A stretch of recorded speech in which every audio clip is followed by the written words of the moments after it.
Hey Siri, set alarm. Hey Siri, set alarm 3 minutes.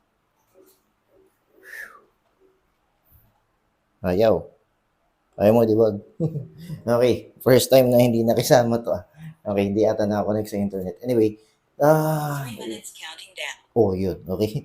Medyo delayed lang siya. Hi, maraming salamat sa panonood. Medyo natagalan ako bago makapag-upload ulit. And I'm so sorry. Ngayon, sobrang busy ngayong araw na to. Ang daming ginawa mula umagang umaga. Tapos yun, kalahating oras lang yung tulog ko. Tapos dire-diretso yun. Siyempre, may mga pinagkakabalahan. Tapos suporta sa school activities. At ito pa, chika ko lang sa inyo. Teka. First time mo na nanonood dito. Okay, welcome sa Tang and the Mood. This is your host at kaisa-isang cast dito, Jeff. And Tang and the Mood ay isang series. Napakahabang series nito in the future. It's all about my stories, my chapters, buhay ko, mga pinagdaanan, mga lessons learned, mga mistakes, everything. Tuturo ko sa iyo paano natin nagawa ng paraan, paano natin naayos, mga failures natin, para hindi mo na ulitin, para hindi mo na gayahin. At syempre, kung mapupulot mo naman yung mga bagay na mayroong sense o makakatulong talaga sa'yo at kinakailangan mo, syempre, i-apply mo yun, okay? So, panoorin mo na lang yung nakapin yung intro video dito sa TikTok. Kung sa YouTube naman, may nakapin din na intro video, okay? Going back, diretso na natin to. This is episode 17, kung hindi ako nagkakamali. Ay, naku, maraming salamat, Lord, nakarami tayo ng episodes. Yung last natin kasing pinag-uusapan, yung tungkol pa rin doon sa events, di ba? Yung galing ako sa events department.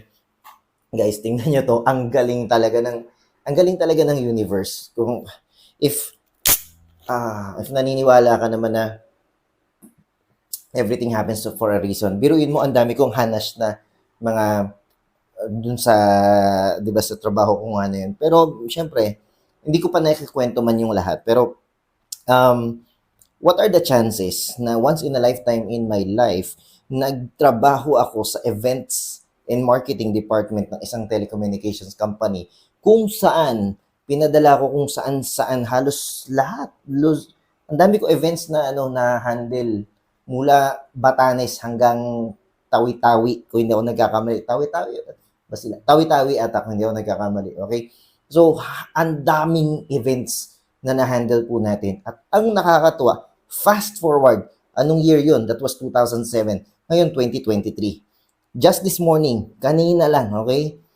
What are the chances na sa isang event na imbitahan ako na maging judge ng isang competition doon sa alma mater ko na school kung saan gumraduate akong valedictorian. Okay, so nakakatuwa kasi competition siya ng mga festival sa Pilipinas. Alam mo, nakakabaliw lang isipin na ang galing lang maglaro ng universe, no? May mga bagay na parang hindi mo alam ang rason pa nung time na yon kung bakit yun ang ginagawa mo, yun ang trabaho mo. Hindi mo alam ang reason bakit ginagawa mo yung bagay na hindi mo alam anong purpose mo, anong purpose nun, di ba? But ngayon, mantakin mo nangyari kanina, anong ginajudge ko? Competition ng Dinagyang Festival. Nag-handle ako niyan dati sa Iloilo. Tama ba? Oo, Iloilo yan, Dinagyang Festival. Sinulog Festival, Cebu. Okay? Mascara Festival, Bacolod, at saka Ati-Atihan. Ati-Atihan isa Aklan. Tama ba? Aklan. Aklan yun, hindi yan Antique. Okay. Anyway, moving forward.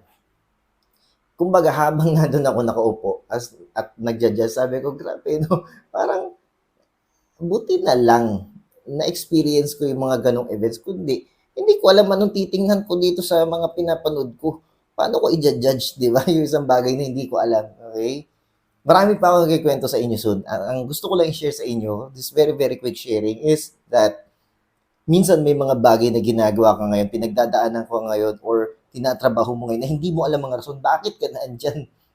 Ano bang calling mo? Bakit pinapagawa sa ito? Ba't nandun ka sa chapter mo ng buhay mo na yan? Maniwala ka sa hindi, later on, merong purpose yan kung bakit. And you'll be very thankful. Katulad ko, kanina natatawa na lang ako parang, grabe ka maglaro Okay? Guys, stay tuned. Follow kung meron ka natututunan dito or may napupulot ka. God bless everyone. Kita-kits!